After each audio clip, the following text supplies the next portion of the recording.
लाड़काने में खबरवार से शेयर कंदासी। लाड़काने वासी नौजवान फिलिपाइनी नारी से पसंद की शादी करे छॾी आहे। वीडियो लिंक जरिए ओशाक शेख फिलिपाइनी नारी से पसंद की शादी कई आहे। शादी तकरीब में नौजवान के मिटन माइटन और दोस्तन शिरकत कई। अवां के खबर ॾियूं पिया। लाड़काने वासी नौजवान फिलिपाइनी नारी से पसंद की शादी कई आहे। वीडियो लिंक जरिए ओशाक शेख फिलिपाइनी नारी से पसंद की शादी कई आहे। शादी तकरीब में नौजवान के मिटन माइटन और दोस्तन शिरकत कई। अवां की खबर ॾियूं पिया। लाड़काने वासी नौजवान फिलिपाइनी नारी से पसंद की शादी कई आहे। वीडियो लिंक जरिए ओशाक शेख फिलिपाइनी नारी से पसंद की शादी कई आहे। शादी तकरीब में नौजवान के मिटन माइटन और दोस्तन शिरकत कई। अवां की खबर ॾियूं पिया। लाड़काने वासी नौजवान फिलिपाइनी नारी से पसंद की शादी कई आहे। तफसील माफ़ कंदासीं। ब्यूरो चीफ लाड़कानो मुनवर इंद खां। जी मुनवर।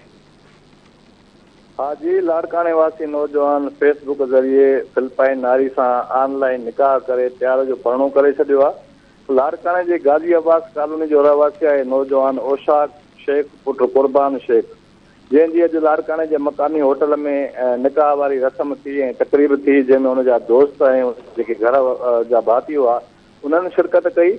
जो घोड़ो नौजवान ओशाक उनजो इहो चवणु आहे त 1 साल अॻु उनजी फेसबुक ते इंटरनेट ज़रिए फिलिपाइन के मनेला वाले जो इलाइक़ो है उतां जी रहवासी मनोका छोकरी हुई, उन सां उनजो राब्तो थियो ऐं उन खां पोइ इन्हनि हिक ॿिए सां दोस्ती रखी ऐं दोस्ती रखण खां पोइ इन्हनि पाण में शादीअ जो तय कयो।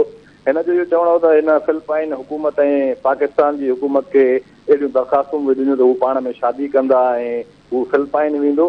जंहिंखां पोइ गवर्नमेंट उन्हनि खे चयो त तव्हां ऑनलाइन निकाह कयो ऐं जेके कागज़ात आहिनि उहे पूरा कयो।